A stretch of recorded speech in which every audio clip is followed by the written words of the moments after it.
Hey guys, so I'm working on a collab right now, and you know how I always, when I'm scripting videos, always ask you for ideas because you bring up really cool things and concepts and issues and suggestions that I wouldn't have thought of on my own.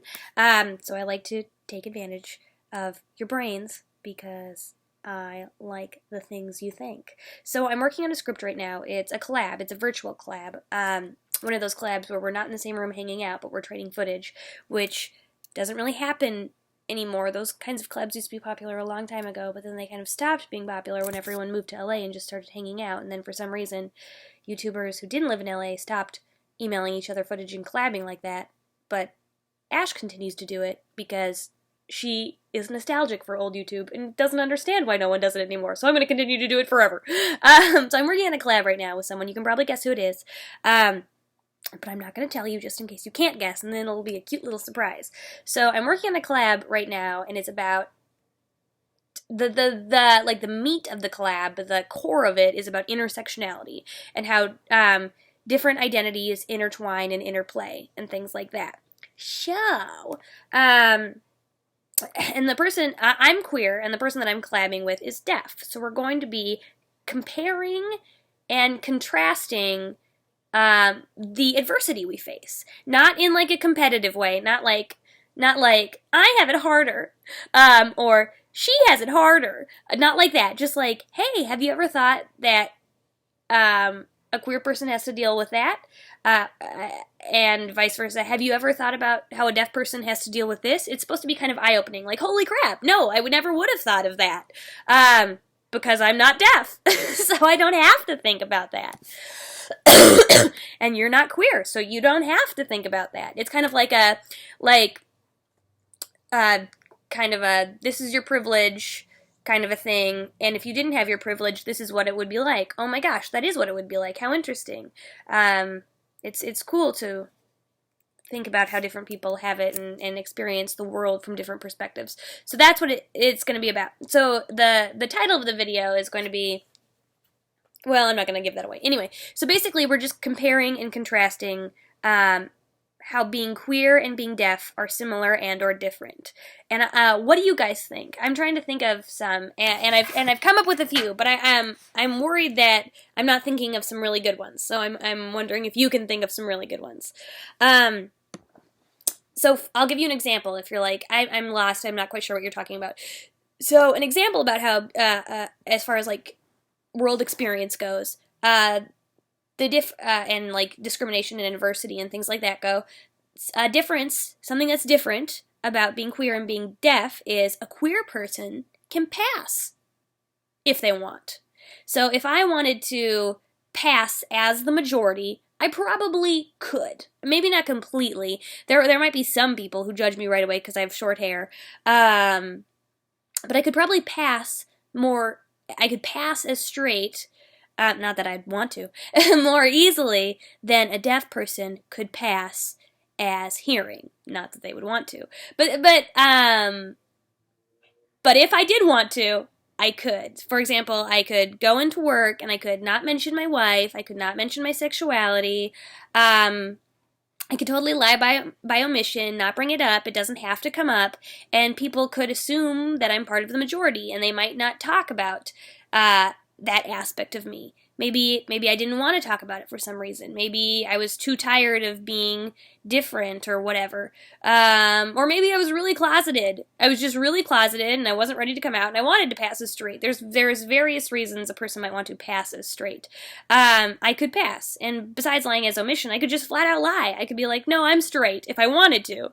And I could do that. And I mean, maybe I'd want to pass as straight if I knew I was hanging out with someone homophobic. I don't know why I'd want to hang out with someone homophobic, but maybe they were like my boss, or maybe, I just had to. Anyway, but a deaf person can't, it depends on the severity of their hearing loss, but a deaf person can't, I'm not going to say can't, but I think it would be more challenging for them to pass as hearing, because basically they would just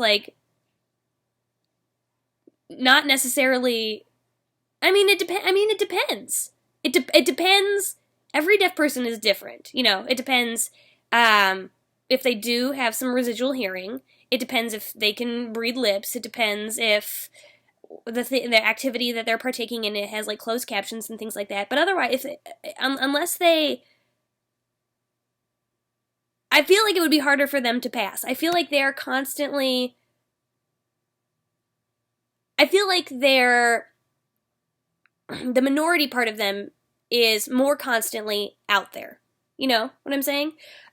Because whether they're signing or whether they have a translator or, you know, whatever, it's more in the forefront. While being gay, like, and I can't decide if this is a good thing or a bad thing. I can't decide if it's like, because you could spin it as a good thing. You could be like, so if a gay person just doesn't want to deal or discuss their sexuality, they can pass. And it might be more difficult for a deaf person to do that. But at the same time, that's not necessarily like a good thing. It could definitely, and I think it can definitely be like a bad thing, because just like it might be convenient to pass as straight sometimes, it can also be like tempting to do so, and then you start hiding yourself. So that's like one of the reasons people say closeted forever, because they can pass. Maybe they can pass as straight, so they do forever, and they never actually be themselves. And they're always pretending to be something they're not. That's a bad thing. And again, the video isn't necessarily about who has it harder, who has it easier. It's just like identifying these interesting differences. So that would be one example. Wow, it was a really long example.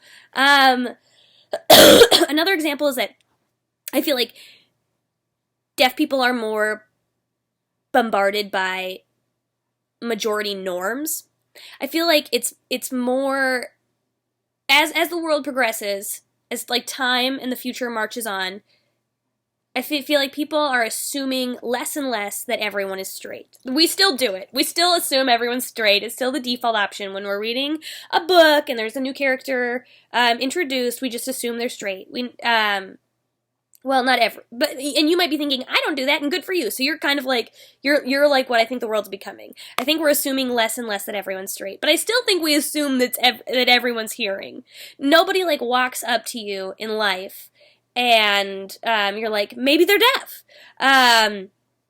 You know what I'm saying? Maybe they're hard of hearing. I don't think that's like a thought that crosses our mind until they start to sign, or, you know, until whatever kind of, until like until they're outed, you know what I'm saying? So that's another difference. Boop-a-da-boop. So what are some differences? Because I want to, the video's about intersectionality, so the thing that Ricky and I, oops, I just, I said I wasn't going to say I was collabing with, but I did. The thing that Ricky and I have in common is that we're both women. Obviously, I identify as genderqueer, but sometimes, but I still feel a connection to womanhood. So, for the sake of this video, well, no, okay, anyway, I'm genderqueer, but I feel a connection to womanhood, and she feels a connection to womanhood because she's a woman. So that's what we have in common. Okay, that's what we have in common. But intersectionality is important, so we both benefit from feminism. And we're both feminists, and we both benefit from feminism. And that's what we have in common. But intersectionality is important because we're different, and we need to remember that. So I'm a queer woman, sort of, and she is a deaf woman. So that's, and we're talking about just, even though we're both women, how we experience the world differently because of other parts of our identity. So how is being queer and being gay different and similar? You can be like, you both, even, I just talked about differences, but you could totally bring up similarities. Like, I don't know, we both have to overcome oppression, and it makes us stronger. And I would say that being queer has made me a lot of who I am, and I would assume that being deaf has made Ricky a lot of who she is. That's an assumption, but I think it's a pretty safe assumption. So yeah, so similarities and differences. I think it'll be an interesting video. It's a really, like, I don't think it's like talked about. I think it's like really unique. It's hard to talk about concisely because it's so complicated, which is why this video has become 10 minutes long. So yeah, what do you guys think?